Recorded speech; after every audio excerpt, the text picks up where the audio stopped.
का फिर से एक बार स्वागत है। आज हम आपको चैप्टर पढ़ाने जा रहे हैं सुहेल अजीमाबादी, जिसने भाभीजान चैप्टर लिखा है। सुहेल अजीमाबादी के द्वारा लिखा गया है भाभीजान।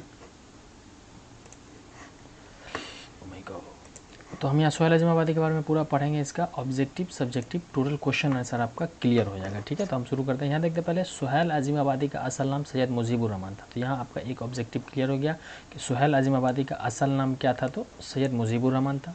और अपनी इब्तदाई ज़िंदगी में शायरी भी करते। तो शुरुआती इब्तदा के माने शुरुआती ज़िंदगी में क्या करते थे, तो वो शायरी करते थे। इसीलिए सुहेल तखल्लुस करते थे। तखल्लुस का मतलब होता है शायर अपना कलमी नाम यानी अपने शेरी मजमू में जो नाम लेता है उसे हम तखल्लुस। तो सुहेल अजीमाबादी का तखल्लुस क्या था, सुहेल। इस तरह अदबी दुनिया में सुहेल अजीमाबादी के नाम से मशहूर हो गया और अपने अदबी ज़िंदगी में सुहेल अजीमाबादी के नाम से वो मशहूर व मारूफ हो गए। सुहेल अजीमाबादी की पैदाइश 1911 में पटना में हुई थी। कब पैदा हुई थी, 1911 में पटना में हुए थे। सुहेल साहब एक ज़मींदार ख़ानदान से ताल्लुक़ रखते थे। ऑब्जेक्टिव यहाँ होगा कि किस ख़ानदान से ताल्लुक़ रखते थे, तो वो ज़मींदार ख़ानदान से ताल्लुक़ रखते थे। 1 साल की उम्र में वालदा का इंतकाल हुआ, यानी जब इनकी उम्र 1 साल की थी कि इनकी अम्मा का इंतकाल हो गया। तो ऑब्जेक्टिव बनेगा कि इनकी वालदा का इंतकाल हुआ तो इसकी उम्र क्या थी, तो 1 साल की थे ये। और परवरिश ननिहाल में हुई, यानी इनका पालन पोषण जो होता है ननिहाल में, अक्सर बच्चे का ननिहाल में ही होता है। एक मुअल्लिम की सरपरस्ती में, मुअल्लिम का लफ्ज़ी माने होता है इल्म वाला, पढ़ा लिखा, तो मुअल्लिम थे। वहीं इब्तदाई तालीम व तरबियत हासिल हुई, यानी शुरुआती तालीम व तरबियत जो थी इसकी नानेहाल में हुई एक मुअल्लिम की सरपरस्ती में, और वहीं ये पले बड़े। वैसे इनका आबाई वतन शाहपुर भदौल है, जो कि पटना ज़िला में वाक़। आबाई वतन यहाँ जहाँ इसके माँ बाप रहते हो या इनके वालिद का घर हो, तो इनका अपना मकामी घर जो है वो आबाई वतन शाहपुर भदौल, जो कि पटना ज़िला में है। तो ऑब्जेक्टिव होगा आपका कि इनका आबाई वतन का सुहेल अजीमाबादी का, तो शाहपुर भदौल में इनका आबाई वतन, जो कि पटना ज़िला में वाक़या है। तो सुहेल अजीमाबादी पटना ज़िला के रहने वाले थे, यानी इनके ख़ानदान के लोग जो थे वो पटना के, आबाई वतन शाहपुर भदौल था। आगे हम देखेंगे कि इफ्ताद तबा की वजह से आला तालीम हासिल नहीं कर, यानी हालात, घरेलू माहौल और हालात की वजह से ये आला यानी ज़्यादा नहीं पढ़ पाए। गर्चा मुजफ्फ़रपुर, हैदराबाद और कलकत्ता जैसे इल्मी मराकज़ में क़याम पजीर, यानी ये जो रुके तो मुजफ्फ़रपुर, हैदराबाद और कलकत्ता जैसे इल्मी मराकज़, मरकज़ की जमा है, वहाँ पर ठहरे वो, जहाँ पर तालीमी सिलसिला होता है। इब्तदाई शायरी से की, तो सुहेल अजीमाबादी ने अपनी ज़िंदगी की शुरुआत किससे की, तो शायरी से की, लेकिन आगे चलकर अफसाना निगारी की तरफ मायल हो गई। यानी इसने अपनी शुरुआती जो थी वो शायरी से की, लेकिन आगे चलकर वो अफसाना निगार बनने, अफसाना लिखना शुरू कर दिया, शायरी को तर्क कर दिया, अफसाना निगारी की तरफ मायल हो गए। मायल का मतलब लफ्ज़ी माने होता है रुजू होना, उसकी तरफ चल जाना। फिर पीछे मुड़कर नहीं देखा और बेशुमार अफसाने लिखे। तो अपनी ज़िंदगी में शायरी को छोड़ करके वो अफसाना निगारी की तरफ आए और फिर पीछे मुड़ करके नहीं देखा और बेशुमार अफसाने लिखे इसने, सुहेल अजीमाबादी ने। सुहेल अजीमाबादी ने ऑल इंडिया रेडियो की मुलाजमत इख्तियार कर ली। ऑल इंडिया रेडियो जो कि हम न्यूज़ सुनते हैं उसे, तो सुहेल अजीमाबादी ने अपनी ज़िंदगी में पहली बार जो है वो अगर कहीं नौकरी किया तो ऑल इंडिया रेडियो में। सुहेल अजीमाबादी ने किस में नौकरी किया, तो ऑल इंडिया रेडियो में मुलाजमत इख्तियार कर ली। मुलाजमत उर्दू का लफ्ज़ है जिसके माने नौकरी होता है। इस मुलाजमत के सिलसिले में दिल्ली में रहे, यानी इसी मुलाजमत के सिलसिले में वो दिल्ली में रहे।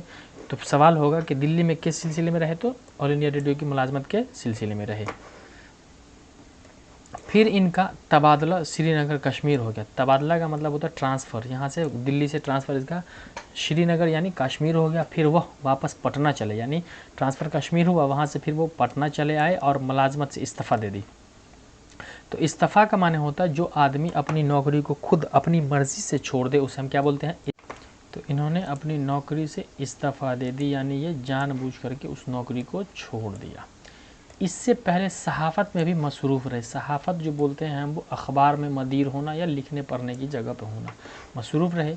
रिसाला निकाले और एक रोज़नामा अखबार साथ ही निकाला। तो सुहेल अजीमाबादी पहले इस ऑल इंडिया रेडियो से इस्तीफ़ा दे करके सहाफ़त में जुड़ा और वहीं एक रोज़नामा यानी डेली अखबार निकलने वाला था, साथी नाम से अज्जा किया। तो सुहेल अजीमाबादी ने जो जिस अखबार में लिखा, सुहेल अजीमाबादी की पहली अखबार का नाम क्या था जिसमें उसको रिसाला निकला, तो वो साथी नाम से था। याद रखना, ऑब्जेक्टिव में पूछा जाएगा। सुहेल अजीमाबादी ज़िंदगी भर उर्दू की तरवीज व अशात में मसरूफ़ रहे, यानी पूरी ज़िंदगी उर्दू के पीछे लगे रहे। उर्दू को मतलब कि उर्दू की ज़िंदगी भर उर्दू में ही लिखा और उर्दू को बामे उरूज पर पहुँचाया। चुनांचे उन्होंने छोटा नागपुर के इलाके में 5 वर्षों तक उर्दू की तरवीज व अशात का काम किया। यानी छोटा नागपुर जो कि आपका झारखंड में पड़ता है, रांची में, वहाँ छोटा नागपुर में रहे और 5 सालों तक। तो छोटा नागपुर में कितने सालों तक? 5 सालों तक क्या किए? वहाँ उर्दू की तरवीज व अशात की, उर्दू की तरवीज व अशात की, यानी उसका देख रेख किया। ज़मींदाराना माहौल से ताल्लुक़ और छोटा नागपुर के क़याम ने इनके अफसानों के मौज़ूआत मुतय्यन कर दिया। यानी ये ज़मींदार ख़ानदान से ताल्लुक़ रखते थे और छोटा नागपुर में रहना, क़याम का मतलब रहना, क़याम किए, तो इस अफसाने के मौज़ूआत मुतय्यन, यानी इसके अफसाने का मौजू जो था वो फ़िक्स हो गया। मौजू माने मुद्दा और मुतय्यन माने फ़िक्स हो जाता है। इनके अक्सर व बेशतर अफसाने ज़मींदार के इस्तेहाल के ख़िलाफ़ मज़दूरों और इनके अक्सर व बेशतर जो अफसाने होते थे वो ज़मींदार एहतसाल के ख़िलाफ़, यानी ज़मींदार लोगों के, अमीर लोगों के ख़िलाफ़ मज़दूरों और कमज़ोर तबकों के हुकूक जैसे मौज़ूआत को। तो इनका मौज़ू क्या था? गरीबों के हक़ की बात करते थे और अमीरों और ज़मींदारों के ख़िलाफ़ लड़ते थे, क्योंकि उन लोग जो थे, अमीर लोग जो होते थे वो अत्याचार जुल्म करते थे और ये ख़ुद ज़मींदाराना ख़ानदान से ताल्लुक़ रखते थे। इसीलिए तो यहाँ आपको पता चल गया कि सुहेल आज़िमाबादी जो थे वो ज़मींदार के ख़िलाफ़ और मज़दूर और कमज़ोर तबकों के लिए लिखते थे। किसके लिए? मज़दूर और कमज़ोर तबकों के लिए अफसाना लिखते थे। अब आगे कह रहा है कि सुहेल आज़िमाबादी की तख्लीक़ात में इनके 3 अफसानवी मजमू हैं। तो सुहेल आज़िमाबादी के कितने अफसानवी मजमू हैं? तो सवाल हो जाएगा, जवाब होगा 3। पहला है 4 चेहरे, अलाव और आदमी के रूप। 4 चेहरे, अलाव का मतलब होता है आग, आग की भट्टी जलती है उसे हम अलाव कहते हैं। तो यहाँ पर 3 है, 4 चेहरे एक हो गया आपका, दूसरा अलाव हो गया, तीसरा है आदमी के रूप है और एक। तो ये जो अफसानवी मजमू है, सुहेल आज़िमाबादी के अफसानवी मजमू कितने हैं? तो 3 अफसानवी मजमू हो गए और एक नावल लिखा उन्होंने। तो सुहेल आज़िमाबादी ने नावल कितने लिखे हैं? तो एक नावल लिखा है जो बेजर के पौधे हैं, नावल लिखा है वो बेजर के पौधे। अफसाना लिखा है वो 3 अफसाना था।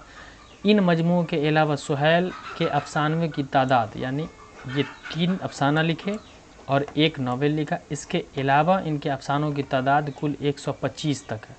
कितनी है? 125 है, 25 तक पहुंची है। तो इन्होंने कुल अफसाना अपनी ज़िंदगी में पूरा अफसाना जो लिखा उसकी संख्या पूरा का पूरा 125 हो गया। 125 अफसाने लिखे। 1980 में सुहेल आज़िमाबादी का इंतकाल हो गया। तो सवाल होगा कि सुहेल आज़िमाबादी का इंतकाल कब हुआ? तो सुहेल आज़िमाबादी का इंतकाल 1980 में इनका इंतकाल हो गया। ये चीज़ याद रखना है कि इनके अफसानवी मजमू 3 है, क्योंकि सवाल में पूछा गया है। तो सुहेल आज़िमाबादी के अफसानवी मजमू 3 है और एक नावल है बेजर के पौधे। उसके बाद अब तक उन्होंने 125 अफसाने लिखे हैं और 1980 में इनकी वफ़ात हो जाती है, इंतकाल हो जाता है। तो ये था पूरा चैप्टर सुहेल आज़िमाबादी की हालात ज़िंदगी के बारे में, कि सुहेल आज़िमाबादी जो हैं वो किस तरीके से उनकी ज़िंदगी गुजरी, क्या क्या था। यहाँ पर देख सकता है कि सुहेल आज़िमाबादी की हालात ज़िंदगी के बारे में, कब पैदा हुए, कैसे हुए। अब मैं आपको इसके हालात ज़िंदगी के बता, अब इसका सवाल ऑब्जेक्टिव जो है वो मैं आगे। सुहेल आज़िमाबादी ने एक चैप्टर लिखा था जिसका नाम था भाभी-जान। तो उस भाभी-जान का चैप्टर ना पढ़ा के मैं पूरा क्वेश्चन आंसर क्लियर करवा रहा हूँ। सुहेल आज़िमाबादी ने चैप्टर लिखा था भाभी-जान। तो इसका पूरा क्वेश्चन आंसर मैं आपको कंप्लीट करने जा रहा हूँ। इसका ध्यानपूर्वक देखेंगे आप। यहाँ पर दिया हुआ पूरा क्वेश्चन। पहला सवाल है कि सुहेल आज़िमाबादी कहाँ पैदा हुए? ठीक है, तो सुहेल आज़िमाबादी जो थे वो अपने नानिहाल में पैदा हुए थे। सुहेल आज़िमाबादी नानिहाल में पैदा हुए थे। ये सवाल है कि सुहेल आज़िमाबादी कहाँ पैदा हुए थे? तो नानिहाल में पैदा हुए थे। ऑब्जेक्टिव आपका क्लियर है। एक दूसरा है, सुहेल आज़िमाबादी के बचपन का नाम क्या था? तो सुहेल आज़िमाबादी के बचपन का नाम मुजीबुर रहमान था, सैयद मुजीबुर रहमान। दो क्लियर। सुहेल आज़िमाबादी के बचपन का नाम सैयद मुजीबुर रहमान था। तीसरा सवाल है आपका कि सुहेल आज़िमाबादी के अफसानों के पहले मजमू का नाम क्या था और वह किस साल शाया हुआ था? तो सुहेल आज़िमाबादी के पहले अफसाने का नाम था 4 चेहरे। कितने चेहरे? 4 चेहरे। सुहेल आज़िमाबादी के पहले अफसाने का नाम था 4 चेहरे और वह आज़ादी के बाद शाया हुआ था। कब हुआ था? आज़ादी के बाद। तो सवाल है आपका कि सुहेल आज़िमाबादी के अफसाने के पहले मजमूए का नाम क्या था और वह किस साल शाया हुआ? तो सुहेल आज़िमाबादी के पहले अफसाने का नाम था 4 चेहरे, वो आज़ादी के बाद शाया था। इसका कोई डेट नहीं आई, आज़ादी के बाद 1947 के बाद शाया हुआ था, तो उसका ऐसा ही करके दिया हुआ है। अगला है, सुहेल आज़िमाबादी की इब्तिदाई तालीम किस मदरसे में हुई? ठीक है, तो सुहेल आज़िमाबादी की इब्तिदाई तालीम जो थी वो पटना के एक मदरसे में हुई थी। कहाँ हुई थी? सुहेल आज़िमाबादी की इब्तिदाई तालीम पटना के एक मदरसे में हुई थी वहीं। तो ये आपका चारों ऑब्जेक्टिव क्लियर हो गया। आप यहाँ पर देख सकते हैं कि आप नोट कर सकते हैं सुहेल आज़िमाबादी कहाँ पैदा कहाँ हुए? तो नानिहाल में पैदा हुए। सुहेल आज़िमाबादी बचपन का नाम मुजीबुर रहमान था। सुहेल आज़िमाबादी के पहले अफसाने मजमूए का नाम क्या था? तो 4 चेहरे था और वो आज़ादी के बाद शाया हुआ था। उसके बाद कह रहा है कि सुहेल अज़ीमाबादी की इब्तिदाई तालीम किस मदरसे में हुई, तो पटना के एक मदरसे में। उस मदरसे का नाम नहीं दिया हुआ चैप्टर में, आपसे एग्ज़ाम में भी नहीं पूछा जाएगा। तो आप ध्यानपूर्वक देखेंगे और आपका ऑब्जेक्टिव यहाँ पूरा का पूरा क्लियर हो गया। अब अगला देखते हैं। अगला वो सुहेल अज़ीमाबादी के चैप्टर का था। ये आपका सुहेल अज़ीमाबादी के भाभी जान जो चैप्टर लिखा हुआ उसका है दिया हुआ। तो ये 2 नंबर का सवाल है आपका। वो मुख्तसर सवाल जो है वो 1 नंबर 2 नंबर दोनों में काम आ जाएगा। तो आप सही से देखेंगे कि रुकैया भाभी के जिस देवर, तो ये भाभी जान जो लिखा हुआ उसका मुख्य किरदार जो है वो रुकैया भाभी है। ठीक है, अब कह रहा है कि रुकैया भाभी के जिस देवर का किरदार कहानी में पेश किया गया उसका नाम क्या था। ठीक है, तो रुकैया भाभी के जिस देवर का कहानी में नाम किरदार पेश किया गया है उसका नाम था अख्तर। ठीक है, उसका क्या नाम था, अख्तर नाम था। रुकैया भाभी के जिस देवर का की कहानी में पेश किया गया किरदार उसका नाम क्या था, तो अख्तर था। ये आपका क्लियर हो गया। दूसरा कह रहा है कि रुकैया भाभी के शौहर को बार बार जेल क्यों जाना पड़ता था। ठीक है, रुकैया भाभी के शौहर को बार बार जेल क्यों जाना पड़ता था, उसका जवाब है कि क्योंकि उन्हें सियासत से दिलचस्पी थी, यानी पॉलिटिक्स पे ज़्यादा ध्यान देते थे और पॉलिटिशियन को बार बार जेल जाना ही पड़ता है, इसीलिए उनको जेल जाना पड़ता था। तीसरा सवाल है आपका कि रुकैया भाभी किस लड़की की तालीम का खर्च खुद बर्दाश्त करती थी और क्यों। ठीक है, तो ये इसका जवाब है कि रुकैया भाभी जिस लड़की का तालीम जो तालीम का खर्च बर्दाश्त करती थी वो उसका नाम था सिम्मी नाम था, और क्योंकि वो एक गरीब लड़की थी। यहाँ कह रहा है ना बर्दाश्त करती और क्यों, तो उस लड़की का नाम सिम्मी था और क्योंकि वो एक गरीब लड़की थी जिसके कारण उसका तालीम का खर्च वो रुकैया भाभी उठाती थी। अगला कह रहा है रुकैया भाभी को सोने की चूड़ियों को क्यों फ़रोख्त करना पड़ा था, यानी रुकैया भाभी अपने सोने की चूड़ियों को फ़रोख्त करना, फ़रोख्त का मतलब होता है बेचना, क्यों बेचना पड़ा था। तो रुकैया भाभी को सोने की चूड़ियों को इसलिए फ़रोख्त करना पड़ा था क्योंकि इसकी एक लड़की जो थी सिम्मी जिसको पढ़ाते थे उसके भाई को अपने बीए की फ़ीस जमा करनी थी, इसीलिए उसको अपनी चूड़ियों को फ़रोख्त करना पड़ा था। सिम्मी के भाई को अपने बीए की फ़ीस अदा करनी थी। तीसरा है कि रुकैया भाभी को जब फुर्सत मिलती तो वो अपना शौक़ पूरा करने के लिए कौन सा काम करती, यानी जब भी रुकैया भाभी को फुर्सत मिलती तो क्या करती, तो वो अपने तालिब इल्मों को ख़त लिखती थी जिससे उनका मन बहल जाता था और नए सीखने वाले को सीखने का मौका भी मिल जाता था। तो ये टोटल ऑब्जेक्टिव आपका सुहेल अज़ीमाबादी का क्लियर हो गया। सुहेल अज़ीमाबादी ने भाभी जान लिखा था, उसका भी ऑब्जेक्टिव मैंने क्लियर कर दिया। इसमें 2 सवाल और आपको पढ़ना है कि रुकैया भाभी का सरापा कम से कम 10 जुमलों में लिखे। यहाँ पर 10 जुमलों, तो ये आपका स्पष्ट है कि 5 नंबर का सवाल है आपका। ये 5 नंबर का, तो क्या लिखोगे, तो हर चैप्टर से एक 5 नंबर का पूछता है, तो मैं आपको अभी बता दे रहा हूँ। आप लिख लोगे कि रुकैया भाभी का सरापा कम से कम 10 जुमलों में। तो रुकैया भाभी जो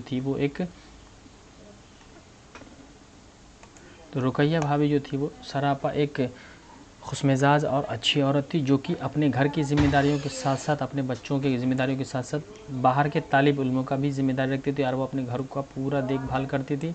भाईजान की जेल जाने के बावजूद भी उन पर थोड़ी सी आँच भी नहीं आई। वो अपनी ज़िंदगी को बहुत अच्छे से जीती थी और अपने अलावा पढ़ने वाले बहुत सारे बच्चों का ख़र्च का भी ज़िम्मेदारी उठाती थी। यहाँ तक कि वो इस कदर, यानी कह सकते हैं कि वो एक जलती हुई शम्मा थी जो दूसरों को रोशनी देती थी और ख़ुद जलती पिघलती रहती थी, है ना। यानी ये इनका जो है सुहेल अज़ीमाबादी ने जो लिखा है रुकैया भाभी, वो इनका सरापा जो है वो यूँ कह सकते हैं कि हम नूर की तरह है। और ये बहुत अच्छी थी। ये जो है ना अपने घर के काम के अलावा फुर्सत मिलती तो कॉलेज जाती पढ़ाने के लिए, कॉलेज से पढ़ाने से फुर्सत मिलती तो ट्यूशन पढ़ाने जाती, और लगभग सारे बच्चों को ये अपने बच्चों की तरह करती थी और पढ़ाई में गरीब बच्चों को पैसा तक देती थी पढ़ने के लिए। तो इसका भी ऑब्जेक्टिव आपका क्लियर हो गया है पूरा। अब आपका दूसरा चैप्टर यानी सुहेल अज़ीमाबादी के द्वारा लिखा गया भाभी जान पूरा का पूरा क्लियर हो गया। आगे सवाल है लेकिन ये सवाल आपको उतना नहीं पूछेगा, लेकिन ये वाला सवाल पूछेगा। तो आप ध्यानपूर्वक पूरा चैप्टर को सही से पढ़ेंगे और चैनल पर अगर आप नए हैं तो चैनल को सब्सक्राइब जरूर कर लेंगे ताकि हर दिन आप क्लास पढ़ते रहेंगे। समय अनुसार आपका हिंदी का लगभग 9 चैप्टर हो चुका है, उर्दू का आप चल रहा है, हिंदी उर्दू चैप्टर खत्म हो जाएगा, फिर अगला सिलेबस आपका शुरू हो जाएगा। तो आप पूरा कॉपी में नोट कर लोगे, पूरा वीडियो देख करके सुन करके पूरा का पूरा जो है वो क्वेश्चन आंसर अपने कॉपी में हर दिन नोट करते जाओगे और हर दिन मैं एक चैप्टर का कॉन्सेप्ट क्लियर करता जाऊँगा।